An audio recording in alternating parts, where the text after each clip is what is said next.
मैं भक्ति हूँ, प्रभु कृपा का मार्ग सुलभ करवाने वाली भक्ति।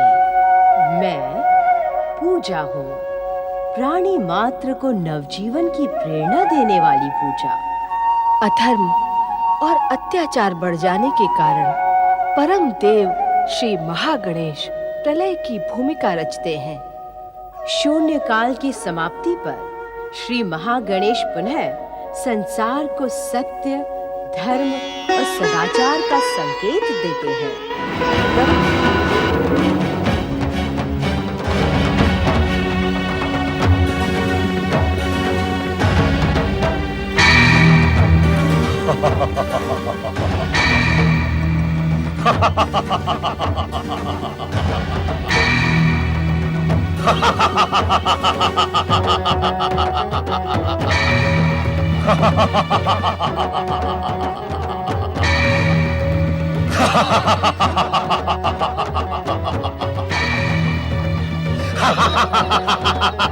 इतना अहंकार ना दिखाओ दक्ष। अहंकार अहंकार तो अब हमारा स्वभाव है ब्रह्मदेव। कारण कि हम आपके शरीर में उत्पन्न अहंकार के विस्फोट से ही उत्पन्न हुए हैं। इसी कारण तो तुम हमारे पुत्र के समान हुए दक्ष। तुम हमसे श्रेष्ठ कैसे हो सकते हो? अहंकार का ऐसा ही स्वभाव होता है। जहां उसकी शक्ति का पलड़ा झुकने लगता है, वो तुरंत साथ साधकर संबंध स्थापित कर लेता है। ऐसे समय आप पिता और पुत्र के संबंध का उल्लेख कर स्वयं को सर्वश्रेष्ठ बता रहे हैं। हम सत्य कह रहे हैं दक्ष। अहंकार असत्य के अतिरिक्त कुछ नहीं कहता। क्या तुम्हें इस परम सत्य का ज्ञान है? हाँ, मुझे तो है, किंतु आपको नहीं है। इसी कारण स्वयं को सर्वश्रेष्ठ बताकर हमारी सर्वश्रेष्ठता से विमुख हो रहे हैं। दक्ष!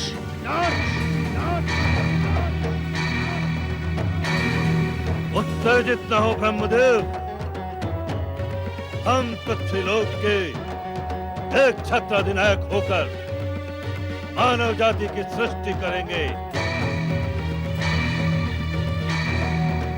और हमारी सृष्टि आपकी सृष्टि से श्रेष्ठ होगी। श्रेष्ठ।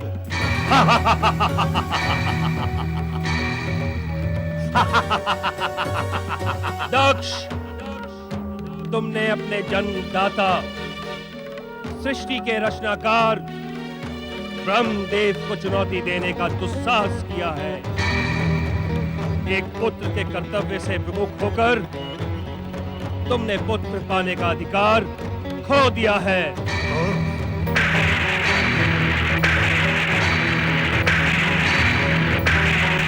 इस कारण सदा सदा के लिए तुम पुत्र के सुख से वंचित रहोगे।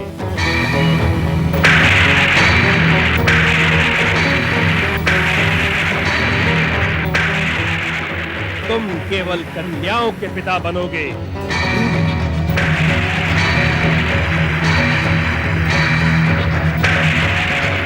जो तुम्हारे जीवन के लिए, तुम्हारे अहंकार के लिए संकट का कारण बनेंगी। सावधान! सावधान ब्रह्मदेव! आपने दक्ष प्रजापति को श्राप देने का दुस्साहस कर अपने अनिष्ट को निमंत्रण दिया है। अनिष्ट को निमंत्रण दिया है।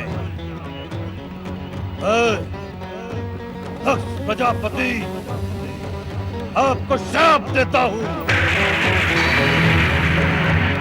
आप सृष्टि के रचयिता होते हुए भी मेरी बनाई हुई सृष्टि में पूज्य स्थान प्राप्त नहीं कर सकेंगे। कोई भी पृथ्वीवासी आपकी पूजा कर सुखी नहीं होगा। आदर और पूजा के अधिकारी होने पर भी आप निरादर और अपूजनीय बने रहेंगे।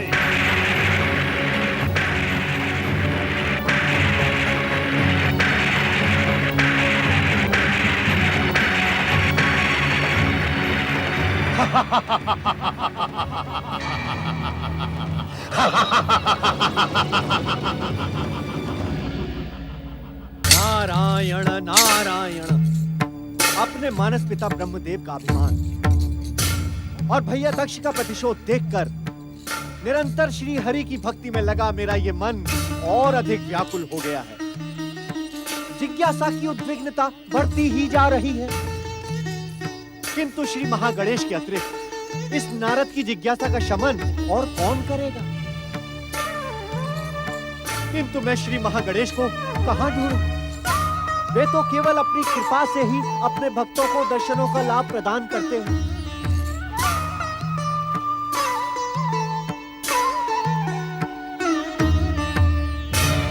हे प्रथम पूज्य, हे अविघ्नेश्वर श्री महागणेश, आप दर्शन दे प्रभु, आप दर्शन दे, आप दर्शन दे। आप कहां हैं श्री महागणेश? आप दर्शन दे प्रभु। अपने इस भक्त नारद की जिज्ञासा के शमन हेतु दर्शन दे प्रभु। हे महागणेश, आपको मैं कहां ढूंढूं प्रभु?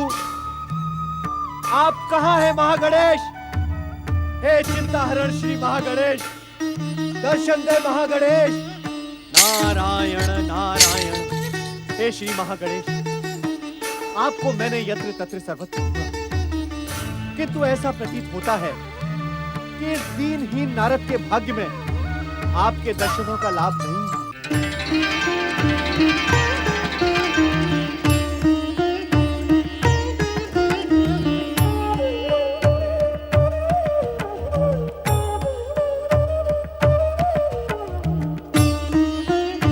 स्वामी, श्री महागणेश, इतने अधिक व्याकुल होकर हमें क्यों पुकार रहे हो देवर्षि नारद?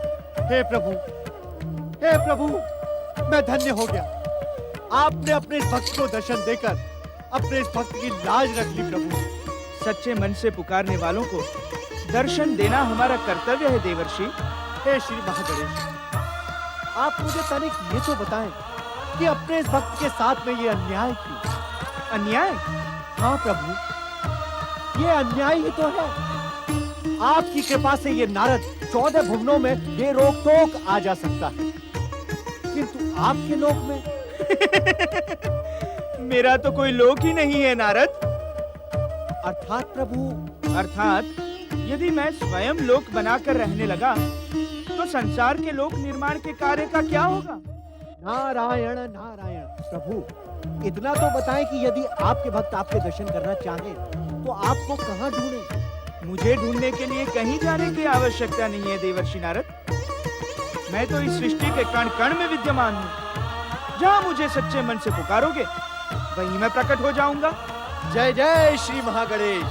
नारद, सृष्टि के कर्ता ब्रह्मदेव तथा दक्ष प्रजापति के अहंकार की भीषण टक्कर देख तुम इतने व्याकुल तथा उद्विग्न क्यों हो रहे हो? हे श्री महागणेश, नारद की उद्विग्नता और व्याकुलता का कारण है उसकी जिज्ञासा। कृपा कर इतना तो बताएं कि इन अभिमानों की भयंकर टक्कर का परिणाम क्या होगा? दक्ष का अभिमान ही उसकी दुर्दशा का कारण बनेगा नारद। जय जय श्री महागणेश। और मेरे मानस पिता ब्रह्मदेव के अहंकार का परिणाम क्या होगा प्रभु? ब्रह्मदेव के अहंकार का परिणाम स्वयं दक्ष ने घोषित कर दिया है नारद। वे उस पूजनीय पद के अधिकारी नहीं होंगे जो भगवान विष्णु तथा भगवान शिव को प्राप्त होगा। ब्रह्मदेव पूजनीय तथा त्रिदेवों में से एक होने पर भी वे पूजा के अधिकारी नहीं होंगे।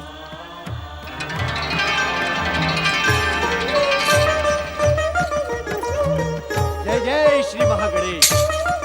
जय जय श्री महागणेश। नारायण नारायण।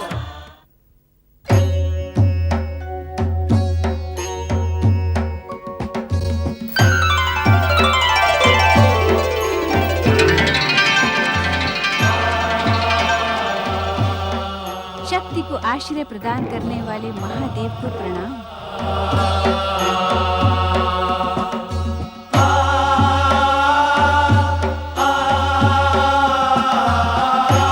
महादेवी शक्ति, आप तो सदा सदा हमारे अस्तित्व में ही समाई रहती हैं। हाँ स्वामी, संसार की शक्ति का आश्रय तो आप ही हैं। शिव आपका आश्रय है अथवा स्वयं आपसे आश्रय पाता है? ये चिंतन का विषय है, क्योंकि शक्ति के बिना शिव भी शव है। कहें, इस समय प्रकट होने का उद्देश्य क्या है? मानवीय स्वरूप में जन्म लेने की आकांक्षा के कारण ही मैं आपके सन्मुख प्रकट हुई हूँ। मानवीय जीवन प्राप्त करना अत्यंत ही सौभाग्य की आकांक्षा है, परंतु मानवीय जीवन में सुख के साथ दुख भी समान रूप से उपस्थित रहता है। पति रूप में आपको पाकर आपकी सेवा करने का महान सुख प्राप्त करने की आकांक्षा में शक्ति के लिए संसार का हर दुख सुख बन जाए। अर्थात आपका मन मातृत्व का सुख प्राप्त करने को लालायित है। हाँ अंतर्यामी, मातृत्व का गौरव प्राप्त करना नारी जीवन की सर्वश्रेष्ठ अभिलाषा होती है। आप मौन क्यों हो गए प्रभु? मानवीय जीवन की नियति से अनभिज्ञ नहीं है महादेव। मानव मन की समस्त आकांक्षाएं पूर्ण नहीं होती। कहीं आप मानवीय रूप में जन्म लेकर परिस्थितियों के दुष्चक्र में उलझ न जाएं। महादेव, शिव की शक्ति क्या परिस्थितियों के दुष्चक्र में उलझ सकती है? महादेवी, मानव नियति से जुड़ने के पश्चात यदि आप अलौकिक संयोग प्राप्त करेंगी, तो क्या मानव जाति आपको अपना आदर्श बनाएगी? मैं आपकी बात से सहमत हूँ स्वामी। मैं बिना अलौकिक सहयोग के मानव जीवन के दुख झेलने को भी प्रस्तुत हूँ। महादेवी, इस पुनीत कार्य के लिए आप उचित अवसर की प्रतीक्षा क्यों नहीं करती? कब आएगा वो उचित अवसर? वो तो परमदेव श्री महागणेश की इच्छा पर ही निर्भर है। श्री महागणेश?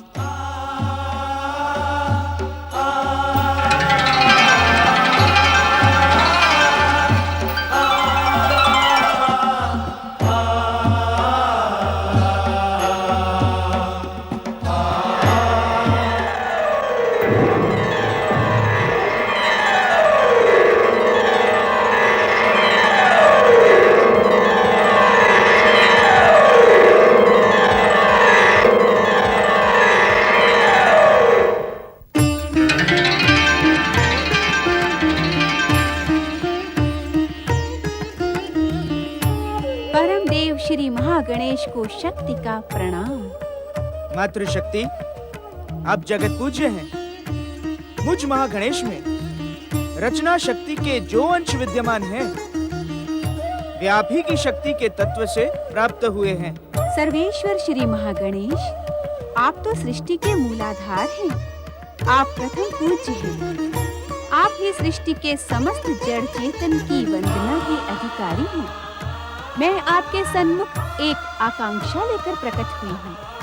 आपकी आकांक्षा का ज्ञान हमें भली भांति है मातृशक्ति। आपने महादेव शिव के सम्मुख जो मानवीय रूप धारण करने की इच्छा प्रकट की है, उसके पीछे आपकी माता बनने की कामना है। आपने पुत्र रूप में हमें प्राप्त कर हमें गौरव प्रदान करने की अभिलाषा की है। आप तो बिना कहे ही सब कुछ जान गए सर्वेश्वर श्री महागणेश। अब कृपा करके मेरी अभिलाषा भी पूर्ण करें। हे मातृशक्ति, आपकी अभिलाषा पूर्ण कर आपकी गोद में खेलने के लिए मेरा मन अभी से मचल रहा है। किंतु क्या श्री महागणेश? हम भी भगवान शिव की बात से सहमत हैं मातृशक्ति। ये समय मानवीय अवतार धारण करने के लिए उचित नहीं है। कारण? मातृशक्ति, आपको हमें पुत्र के रूप में प्राप्त करने के लिए लंबी प्रतीक्षा करनी होगी। मैं आपको पुत्र रूप में पाने के लिए लंबी प्रतीक्षा नहीं कर सकती श्री महागणेश।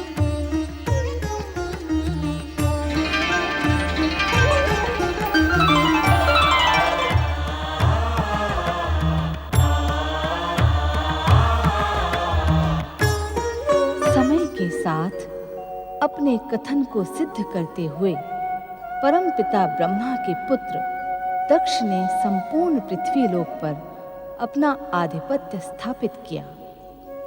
परमपिता ब्रह्मपुत्र दक्ष का अहंकार अब पृथ्वी सम्राट दक्ष प्रजापति के संबोधन से संतुष्ट होने लगा। पृथ्वी सम्राट दक्ष प्रजापति को एक दिन परमपिता ब्रह्मा स्वयं उसके विवाह का परामर्श देने दक्ष महल पधारे। आपका धैर्य भी प्रशंसनीय है परमपिता। कितनी बार मैंने आपका अपमान किया, किंतु आप बार बार परामर्श देने बिना अपने अपमान की चिंता किए पृथ्वी सम्राट दक्ष प्रजापति के महल में प्रकट हो ही जाते हैं। दक्ष अपने अपमान की चिंता किए बिना बार बार तुम्हारे समीप आने का एकमात्र कारण है कि मैं तुम्हें अब भी अपना पुत्र मानता हूं। तुम्हारे अहंकार, स्वार्थ और दुष्टता को यही सोचकर बार बार मैं क्षमा करता हूं कि यदि शरीर का कोई अंग रोगग्रस्त हो जाए तो उसे काट कर फेंकते नहीं, अभी तो उसका उपचार करते हैं।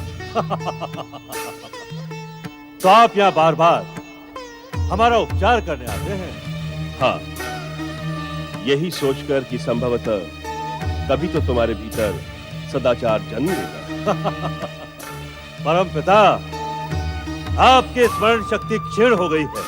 अर्थात सत्य है, आपकी स्मरण शक्ति क्षीण हो गई है परमपिता। क्या आपको स्मरण नहीं कि हमारा अवतार आपके शरीर के भीतर उपजे अहंकार के विस्फोट से हुआ था?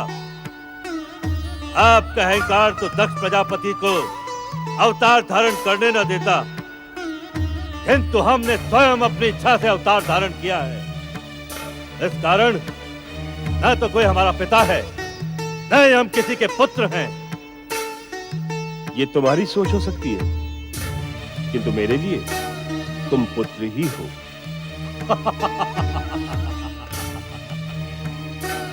आश्चर्य है कि श्रापित होकर भी आपका स्वार्थ और स्वाभिमान नष्ट नहीं हुआ। दक्ष प्रजापति से संबंध जोड़ने का एक भी अवसर मिलने पर आप कदाचित नहीं चूकते हैं। दक्ष, मैं जानता हूं कि जन्म लेने के पश्चात तुमने मुझे अपूजनीय होने का श्राप दिया था, किंतु वो श्राप मेरे लिए श्राप नहीं, वरदान सिद्ध हुआ। वरदान? तुम्हारा चकित होना स्वाभाविक ही है दक्ष, क्योंकि आज तक जिस श्राप के कारण तुम्हारा अहंकार संतुष्ट होता था, आज वो मिथ्या प्रमाणित हो रहा है। कारण जानने के इच्छुक हो? अवश्य अवश्य। प्रजापति दक्ष अवश्य वो कारण जानने के इच्छुक है ब्रह्मदेव। यह उनका श्राप वरदान कैसे हो गया? क्योंकि पूजा में प्रशंसा और समर्पण का भाव सबसे अधिक होता है, और प्रशंसा और समर्पण के भाव से ही अहंकार को संतुष्टि मिलती है।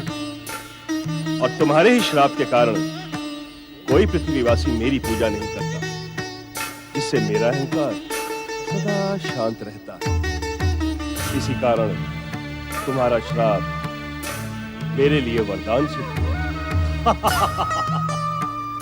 अर्थात अनजाने ही दक्ष प्रजापति ने आप पर महान उपकार किया है। निसंदेह। परमपिता, आज के पूर्व आपका आगमन सदा मेरी उत्तेजना का कारण बनता था, परंतु आज आपके मुख से सत्य सुनकर हम प्रसन्न हुए। पृथ्वी सम्राट दक्ष प्रजापति के दर्शनों की इच्छा आपके मन में क्यों जागी? दक्ष, अब वो समय आ गया है जब किसी श्रेष्ठ परिवार में तुम्हारा विवाह संबंध स्थापित कर दिया जाए। इस पृथ्वीलोक पर तो कोई ऐसा श्रेष्ठ परिवार पृथ्वी सम्राट दक्ष प्रजापति को दिखाई नहीं देता। पृथ्वीलोक पर जन्म लेने वाले हर प्राणी का भविष्य नियंता की लेखनी से उसके जन्म के साथ ही लिख दिया जाता है, और तुम्हारा विवाह प्रजापति वीरण की सौभाग्यवती, सुशील और रूपवती कन्या वीरनी के साथ होना निश्चित है। प्रजापति वीरण? इस नाम का तो कोई प्रजापति पृथ्वीलोक पर नहीं है। कौन है यह प्रजापति वीरण? तुम्हारी भांति मैं तुमसे ये नहीं कहूंगा कि तुम्हारी स्मरण शक्ति क्षीण हो गई, किंतु क्या वास्तव में तुम सप्तद्वीप के वीरध्वज प्रदेश के प्रजापति वीरण को नहीं जानते? हम जानने के इच्छुक भी नहीं है ब्रह्मदेव।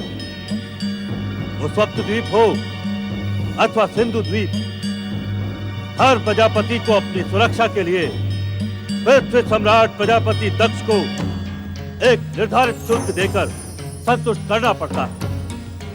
और हम तब तक उस प्रजापति का नाम जानने के इच्छुक नहीं हैं जब तक कि वो हमारे सम्मान में त्रुटि नहीं करता। वीरन के स्वभाव से मैं भली भांति परिचित हूं दक्ष। वो तुम्हारे तो क्या, किसी के भी सम्मान में त्रुटि नहीं करता। इसी कारण मेरा परामर्श है कि तुम प्रजापति वीरन की कन्या से अपने विवाह की स्वीकृति दे दो। हमारी स्वीकृति से पूर्व आप वीरन से कहें कि वो कन्यादान के लिए हमारी सेवा में उपस्थित होकर हमें अपनी प्रार्थना करके प्रसन्न करें।